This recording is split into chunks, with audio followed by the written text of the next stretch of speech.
Hey teman-teman, sebentar lagi cuaca akan memasuki pancaroba. Biasanya dalam kondisi ini tubuh kita akan menjadi sangat labil. Kita akan mudah sakit, panas, demam, batuk, galau, bad mood.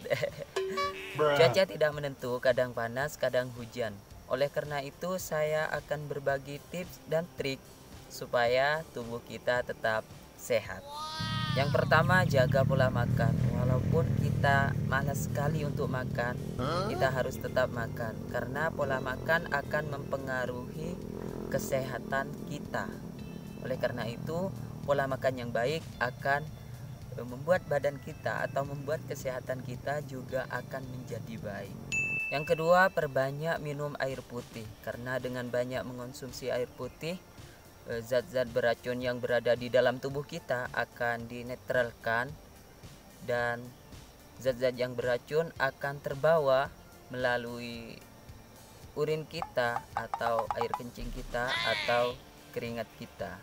Oleh karena itu perbanyaklah mengonsumsi air putih. Yang ketiga, bisa dengan rajin berolahraga karena dengan berolahraga tubuh kita akan menjadi bugar dan zat-zat beracun yang berada di dalam tubuh kita juga akan keluar, ikut terbawa dengan keringat yang keluar dari tubuh kita. Olahraga ini sangat baik sekali untuk kesehatan kita. Yang keempat, bisa beristirahat secukupnya, jangan banyak begadang karena begadang bisa mempengaruhi kesehatan kita. Tidak baik untuk kesehatan kita jika kita terlalu banyak begadang. Oleh karena itu, istirahat secukupnya. Waktunya tidur kita harus tidur, waktunya bangun kita harus bangun, waktunya santai kita harus santai, waktunya serius kita harus serius. Pokoknya kita harus menjaga pola kehidupan kita, pola istirahat kita.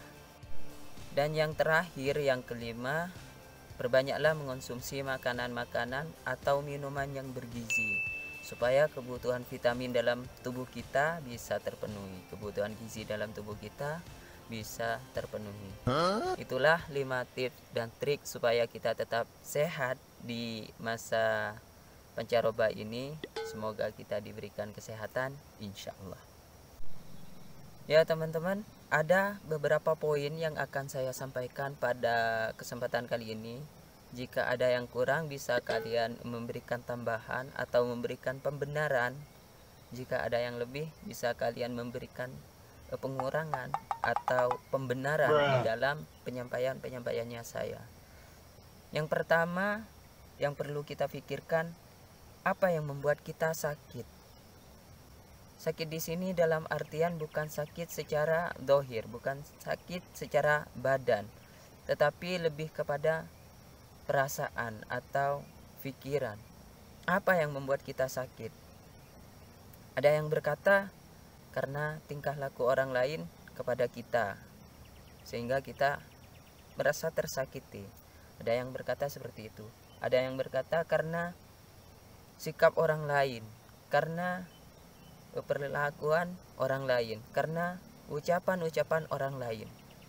Teman-teman, apabila kita kaji lebih mendalam, sebenarnya yang membuat kita sakit itu adalah perasaan diri kita sendiri, yang mengolah informasi itu dengan rasa sakit, dengan rasa kecewa, dengan rasa marah, sehingga nanti yang dimasukkan ke dalam hati adalah rasa sakit, rasa marah, rasa kecewa.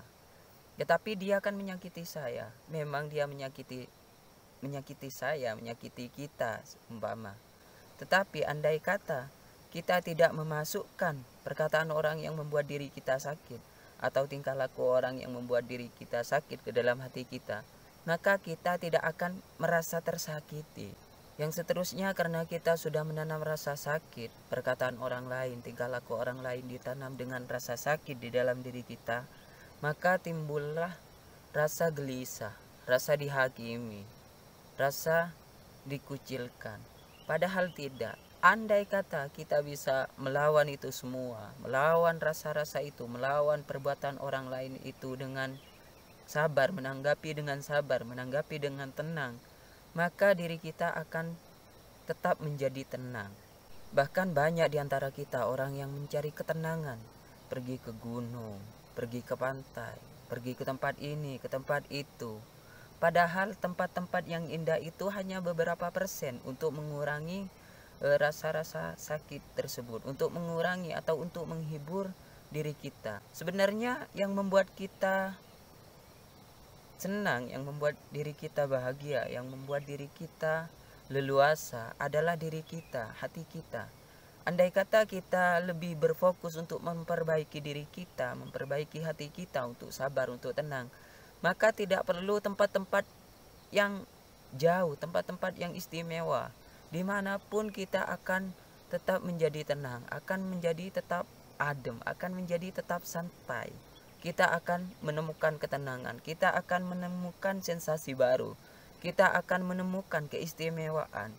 Tidak perlu ke tempat-tempat yang jauh apabila kita sudah mampu atau sudah bisa mengelola diri kita. Yang selanjutnya yang sangat menguras energi kita, yang sangat menguras ketenangan kita, yang sangat menguras kedamaian kita adalah sifat iri. Apakah dengan iri kita bisa bahagia, kita bisa tenang, kita bisa damai? Tidak. Justru dengan iri kita akan menimbulkan masalah baru. Kita akan menimbulkan kesulitan baru. Kita akan menimbulkan rasa sakit baru.